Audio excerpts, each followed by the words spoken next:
तो अभी तो अभी हम लोग सबसे इम्पॉर्टेंट टॉपिक देख रहे हैं जो गायनिक का बहुत ही इंपॉर्टेंट टॉपिक है। इसका नाम है पेल्विक इन्फ्लामेटरी डिजीज़। तो हम लोग सबसे पहले पेल्विक इन्फ्लामेटरी डिजीज़ थोड़ा सा समझते हैं। तो इसमें जो पेल्विक डिजीज़ होता है, पेल्विक इन्फ्लामेटरी डिजीज़, जिसको पीआईडी भी हम लोग बोलते हैं, पीआईडी हम लोग इसको बोलते हैं। ये क्या होता है, बेसिकली जो फीमेल का पेल्विक रीजन होता है, पेल्विक, वहाँ पे इन्फेक्शन होता है तो उसको हम लोग बोलते हैं पेल्विक इन्फ्लामेटरी डिजीज़।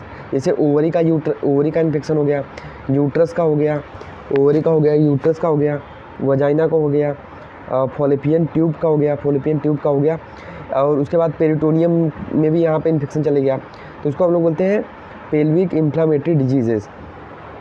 ये हो गया। तो इसके बाद हम लोग आगे जाते हैं। तो अभी हम लोग देखते हैं, जैसे सपोज क्या है, सपोज दिस इज़ यूट्रस और ये अपना क्या है, सर्विक्स है, ये सर्विक्स है।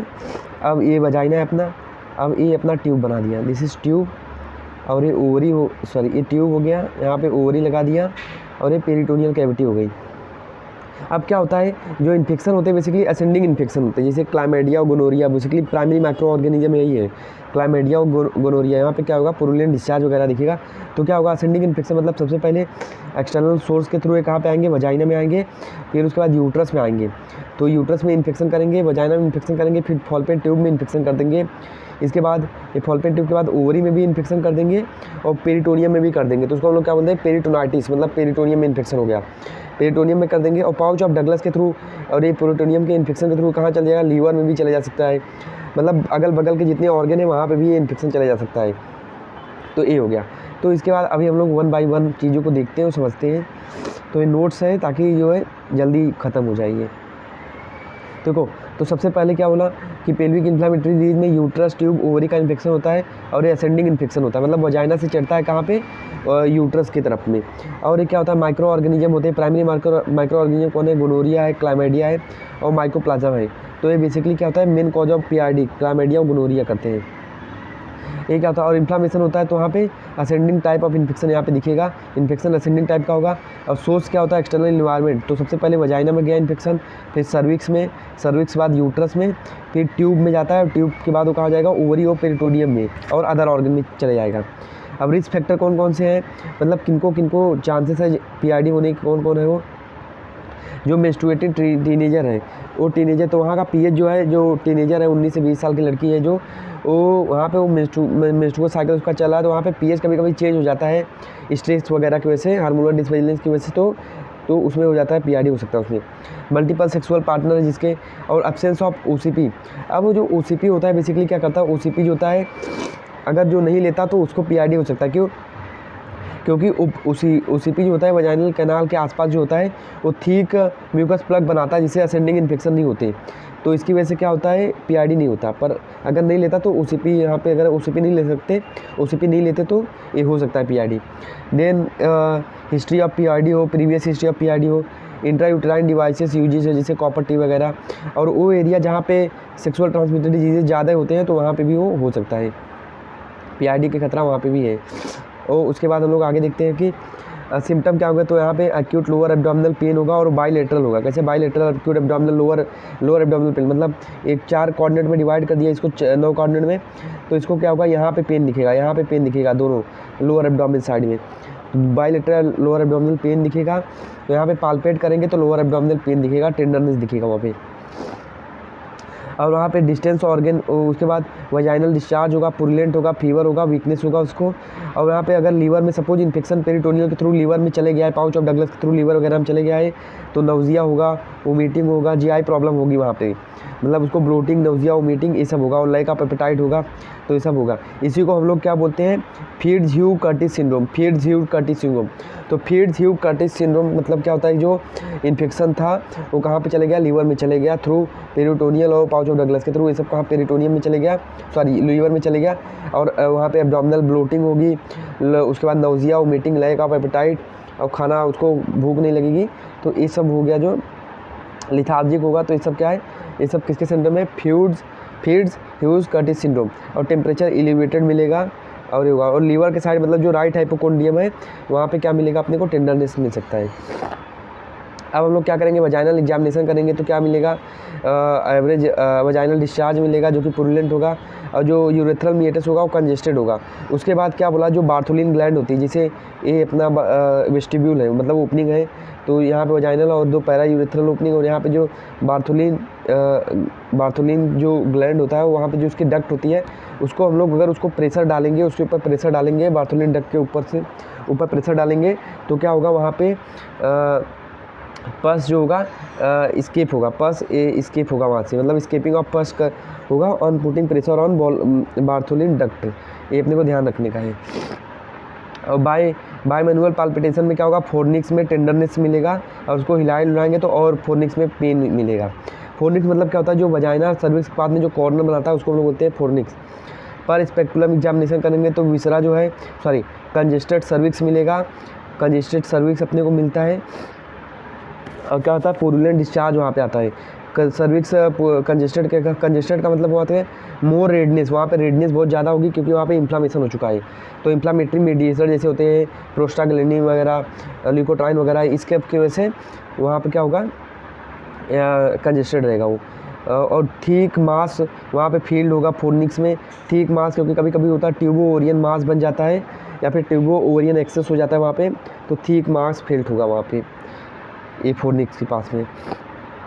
उसके बाद हम लोग देखते हैं सिम्टम और उसके डिफरेंशियल डायग्नोसिस क्या क्या होते हैं। सबसे पहले इसके सिम्टम, जैसे सबसे पहले पेन, तो एक्यूट सल्फिंजाइटिस होगा तो पेन जो होगा बायलैटरल होगा लोअर एब्डोमेन में, और इसमें सिर्फ राइट साइड में होगा। एक्यूट अपेंडाइटिस हो सकता है इसमें, अगर एक्यूट अपेंडाइटिस मतलब क्या हो, पेन जो होगा राइट साइड होगा क्योंकि अपेंडिक्स राइट में होता है, तो राइट इलियक फोसा में पेन होगा। और यहाँ पे क्या होगा, एक्टोपिक प्रेगनेंसी में क्या होगा, एक्यूट लोअर एब्डोमिनल पेन रहेगा, और जहाँ पे है वहीं पे, जहाँ पे एक्टोपिक प्रेगनेंसी लगी हुई है वहीं पे सिर्फ पेन होगा, वन साइडेड रहेगा ये। अमिनोरिया और ब्लीडिंग यहाँ पे अनरिलेटेड है, यहाँ पे ब्लीडिंग और अमिनोरिया बहुत रेयर होता है, और ये भी अनरिलेटेड है, पर यहाँ पे क्या होगा, ब्लीडिंग यहाँ पे अमिनोरिया होगा, प्रेजेंट होगा यहाँ पे, और ब्लीडिंग भी यहाँ पे हो सकती है, तो ये प्रेजेंट रहेगा, ये एब्सेंट नहीं है, प्रेजेंट है। और जीआईटी सिम्टम क्या होंगे, अगर लीवर तक पहुंच चुका है तो वहाँ पे दिखेंगे नोजिया वोमिटिंग, और एक्यूट अपेंडाइटिस में बेसिकली नोजिया वोमिटिंग होती है, और एक्टोपिक में एब्सेंट रहेंगे। जनरल लुक में देखेंगे तो फेस फ्लश्ड रहेगा, इसमें पेल रहेगा क्योंकि यहाँ पे ब्लीडिंग ज़्यादा होती है एक्टोपिक में, तो पेल रहेगा। टंग यहाँ पे क्या होगा, कोई ज़्यादा उतना चेंजेस नहीं मिलेगा, और इसमें कैसा होगा, पेल टंग होगा क्योंकि ब्लीडिंग होती है तो वहाँ पे भी ब्लड सप्लाई कम होगी।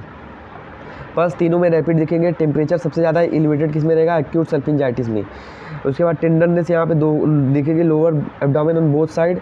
यहाँ पे मैक बर्नी पॉइंट मतलब ये सपोज अम्बिलिकस है और ये अपना इंटीरियर सुपीरियर के लिए ये स्पाइन है, तो यहाँ से मीडियल 2/3 अगर लेंगे तो इसमें एक को बोलते हैं मैक बर्नी पॉइंट। तो यहाँ पे पेन दिखेगा और टेंडरनेस, और यहाँ पे देखेंगे तो लोअर एब्डोमिनल, यहाँ पे मैकबर्नी पॉइंट में, यहाँ पे लोअर एब्डोमेन वन साइड में यहाँ पे है वो। अपर वजाइनल एग्जामिनेशन देखेंगे तो टेंडरनेस दिखेगा फोर्निक्स में, तो ये हो गया। तो ये हम लोग इसको कोरिलेट कर सकते हैं, डिफरेंशियल डायग्नोसिस का बना सकते हैं अगर इसको अपने को पता है तो। अब इन्वेस्टिगेशन में वजाइनल स्वेब हम लोग देंगे, तो वहाँ पे थोड़ा सा जो पार्ट है फ्लूइड का वो लेंगे सिक्रेशन का, उसको हम लोग कल्चर के लिए भेज देंगे, बैक्टीरियल कल्चर के लिए। और यूएसजी कराएंगे तो यूएसजी में क्या होता है, बेसिकली जो फॉल्पियन ट्यूब होता है वो डायलेटेड होता है। क्यों डायलेटेड होता है तो उसको भी मैं बता देता हूँ यहाँ पे थोड़ा सा। तो डायलेटेड क्यों होता है, सपोज ये फॉल्पियन ट्यूब है, अब मैंने क्या बताया था, जो है इसकी ओपनिंग होती है, तो ये इंटरनल ओस्टियम और एक्सटर्नल ओस्टियम।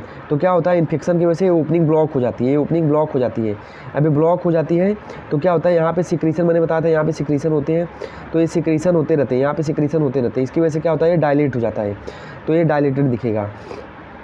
क्यों डायलेटेड दिख रहा है, क्योंकि इंटरनल ओस्टियम और एक्सटर्नल ओस्टियम ब्लॉक हो गए हैं, तो रास्ता पास होने के लिए नहीं है, इसीलिए वो सिक्रीशन वहाँ पे जमा होते जाएगा फॉल्पियन ट्यूब में, तो इनलार्ज हो जाएगा। अब उसके बाद आगे देखते हैं, तो आगे हम लोग देखते हैं तो सबसे पहले ट्यूब जो है इनलार्ज मिलेगा, और वहाँ पे पानी भी जमा हो सकता है ट्यूब में, तो हाइड्रोसल्फिक्स बोलेंगे। और पस वहाँ पे कलेक्शन है तो पायोसल्फिक्स देखेंगे, पायोसल्फिक्स वहाँ पे हो आएगा। तो ये सब बेसिकली ट्यूब ब्लॉकेज की वजह से क्या होगा, इनफर्टिलिटी वगैरह हो जाएगा, तो इनफर्टिलिटी भी पेशेंट लेके आता है कभी कभी। अब लेप्रोस्कोपी हम लोग देखेंगे, तो लेप्रोस्कोपी में बेसिकली माइल्ड पीआईडी रहेगा, तो उसको हम लोग में ट्यूब जो रहेगा, लेप्रोस्कोपी मतलब एक छेद करके हम लोग कैमरा डाल के देखते हैं, तो ट्यूब एडिमेटस दिखेगा, अरिथमा मतलब रेड दिखेगा वो, और पुरुलेंट नहीं रहेगा क्योंकि माइल्ड है ये, मतलब पस नहीं आएगा। उसके बाद मॉडरेट पीआईडी में क्या होगा, ट्यूब जो होता है प्यूरुलेंट वहाँ पे दिखता है, और ट्यूब जो है फ्रीली मूवेबल नहीं रहता, पर इसमें माइल्ड में फ्रीली मूवेबल होता है। सीवियर में यहाँ पे पायोसल्फिंग्स दिखता है, मतलब पस दिखता है ट्यूब में, और इन्फ्लामेटरी कॉम्प्लेक्स यहाँ पे अपसेस बन जाते हैं, ट्यूबो ओरियन अपसेस या फिर ट्यूबो ओरियन मास वहाँ पे हो जाता है, जो कि इनफर्टिलिटी करा देता है उसको ब्लॉक करके।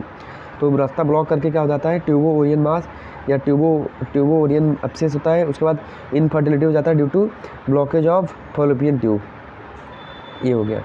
उसके बाद एक दिखता है, एक साइन दिखता है जिसको हम लोग बोलते हैं वियोलिन स्ट्रिंग साइन ऑन लेप्रोस्कोपी। तो मतलब क्या होता है, यहाँ पे एक स्ट्रिंग साइन दिखता है, मतलब ये अधेशन हो जाता है पेल्विक ऑर्गन के बीच में, और जो है और अपने ऑर्गन के बीच में अगल बगल सब अधेशन दिख जाता है। तो पेल्विस में जो ऑर्गन है और जो पेरिटोनियल के आसपास जो ऑर्गन है वहाँ पे अधेशन दिखता है। तो उसके बाद इसके बाद एक बार मैं इसको दिखा भी देता हूँ। देखो ये है वियोलिन स्ट्रिंग साइन, जो कि लेप्रोस्कोपी में मिलेगा। कब दिखेगा, जब हम लोग लेप्रोस्कोपी करेंगे। तो देखो ये अधेशन यहाँ पे बन गया है, तो अधेशन बन गया है। तो देखो ये यहाँ पे ट्यूब में अधेशन बना और चले गया पेरिटोनियम के थ्रू लीवर में चले गया है।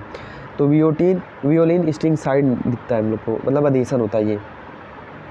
उसके बाद कल्डोसिस जो होता है, कल्डोसेंटोसिस मतलब क्या होता है, हम लोग पाउच ऑफ डगलस में से क्या लेते हैं, फ्लूइड लेते हैं, क्योंकि वहाँ पे भी इन्फेक्शन है तो वहाँ पे फ्लूइड वगैरह रहेगा, तो वहाँ पे हम लोग उसको एस्पिरेट करते हैं और उसमें WBC देखते हैं। अगर उसका WBC ग्रेटर दैन 30,000 है तो एक्यूट PID का केस है वो। तो कल्डोसेंटोसिस मतलब हम लोग पाउच ऑफ डगलस में से फ्लूइड को एस्पिरेट करते हैं, मतलब निकालते हैं, और WBC देखते हैं। अगर उसका WBC जो होता है ग्रेटर दैन 3,000 रहेगा तो एक्यूट PID है। अब कॉम्प्लिकेशन क्या क्या है, तो पेरिटोनाइटिस कर सकता है यहाँ पे वजाइना के थ्रू जाके यूट्रस में, फिर फॉल्पियन ट्यूब में जाएगा, ओवरी में जाएगा, फिर यहाँ पे पाउच ऑफ डगलस में जाएगा ये। उसके बाद पेरिटोनियम यहाँ पे रहता है, तो पेरिटोनियम में पेरिटोनाइटिस करा सकता है, जॉइंट में आर्थराइटिस, हार्ट में मायोकार्डाइटिस वगैरह ये सब करा सकता है। अब RX मतलब क्या होता है, ट्रीटमेंट इसका क्या देखते हैं, ट्रीटमेंट इसका हम लोग देखते हैं। तो ट्रीटमेंट हम लोग देखते हैं, तो सबसे पहले इमीडिएट रिलीफ में हम लोग क्या देते हैं, एंटी इन्फ्लामेटरी हम लोग देते हैं। और इनफर्टिलिटी को हम लोग को प्रिवेंट करना है, और किसको प्रिवेंट करना है, अदर कॉम्प्लिकेशन को हम लोग प्रिवेंट करना है इसको। तो OPD में पेशेंट सबसे आई तो OPD में रेजिमेन 1 हम लोग का एंटी इन्फ्लामेटरी दे देंगे, जैसे पैरासीटामॉल वगैरह दे देंगे, ये सब हम लोग उसको एसिक्लोफिनेक वगैरह दे देंगे उसमें। अगर उसके बाद एक एंटीबायोटिक देंगे लियोफ्लोक्साजिन जो होता है उसको हम लोग देंगे। फ्लोरोक्विनोन होती है, किसका क्या है, इसका फ्लोरोक्विनोन की ये ग्रुप की है दवा। लियोफ्लोक्साजिन देंगे 500 mg OD, या फिर ओफ्लोक्साजिन देंगे 400 mg दे देंगे पर ओरल देंगे। और एक मेट्रोनिडाजोल दे देंगे 500 mg BD, ये दे देंगे। तो एक एंटी इन्फ्लामेटरी और लियोफ्लोक्साजिन और मेट्रोनिडाजोल, क्योंकि बेसिकली क्लाइमेडिया का इन्फेक्शन होता है, तो क्लाइमेडिया जो होता है बैक्टीरिया होता है, और गोनोरिया भी बैक्टीरिया होता है, तो वो एंटीबैक्टीरियल रहता है मिली। और कभी कभी क्या होता है कि पैरासाइटिक इन्फेक्शन है, तो हम लोग उसमें मेट्रोनिडाजोल वगैरह दे सकते हैं। ये सब हो गया, ये हो गया। उसके बाद रेजिमेन B हम लोग देते हैं, जो रेजिमेन में B में सेफ्ट्रैक्सोन का इंजेक्शन होता है, 200 mg IM देते हैं, सिंगल डोज देते हैं। उसके बाद डॉक्सीसोलिन हम लोग देते हैं, डॉक्सीसाइक्लिन 100 mg BD पर ओरल देते हैं। और इसके साथ हम लोग मेट्रोनिडाजोल ऐड भी कर सकते हैं, या फिर नए भी ऐड कर सकते हैं। ये 500 mg देंगे पर ओरल BD, और ये सब कितने दिन के लिए देंगे, 12 से 14 दिन के लिए। और सेफ्ट्रैक्सोन का जो इंजेक्शन है वो सिंगल डोज देंगे, और यहाँ पे भी हम लोग इसको पर ओरल को 12 से 14 दिन के लिए देंगे। अब सपोज क्या हो गया, PID जो होता है, अब हम लोग PID के पेशेंट को हम लोग हॉस्पिटल में एडमिट करना रहता है।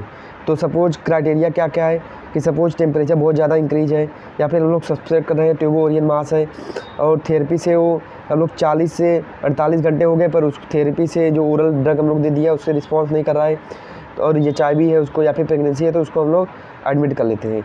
और IPD में हम लोग क्या क्या देते हैं, इंजेक्शन देते हैं, जैसे सेफ्ट्रैक्सोन का इंजेक्शन देंगे 1 mg IV देंगे एवरी 24 आवर में, प्लस डॉक्सीसाइक्लिन देंगे, प्लस मेट्रोनिडाजोल देंगे, ये पर ओरल हम लोग देते हैं। अब उसके बाद सर्जरी हम लोग कर देंगे, अगर ट्यूबो ओरियन मास रहेगा या फिर अपसेस रहेगा तो उसका सर्जरी कर देंगे। और उसको हम लोग क्या प्रिवेंटिव क्या हम लोग उसको बताएंगे पेशेंट को क्या क्या नहीं करना है, तो क्या क्या करना है उसको, तो क्लीननेस वहाँ पे रखना है, और वहाँ पे क्या करना है कि कोंडम यूज करना है ड्यूरिंग सेक्स, और मल्टीपल सेक्सुअल पार्टनर वो करना है। और सबसे इंपॉर्टेंट बात, उसको मेल पार्टनर को भी ट्रीट करना है, और मल्टीपल सेक्सुअल पार्टनर से बचना है, उस एक ही मेल सेक्स पार्टनर यूज करना है, मतलब एक ही मेल के साथ सेक्स करना है, उसमें हो गया ओनली 1 पार्टनर रहेगा, और मल्टीपल सेक्स पार्टनर को हम लोग अवॉइड करेंगे। और RX में ये हो गया। और मेल को भी हम लोग को ट्रीटमेंट करना है, मतलब मेल को भी मेट्रोनिडाजोल वगैरह और डॉक्सीसाइक्लिन वगैरह, और क्या देखा था, एक कौन सा एंटीबायोटिक था, लियोफ्लोक्साजिन वगैरह, ये भी हम लोग उसको दे सकते हैं। तो this is all about the today class. तो हम लोग ने क्या देखा टुडे, PID हम लोग ने देखा, PID हम लोग ने देखा, तो ये ख़त्म हो गया हम लोग का।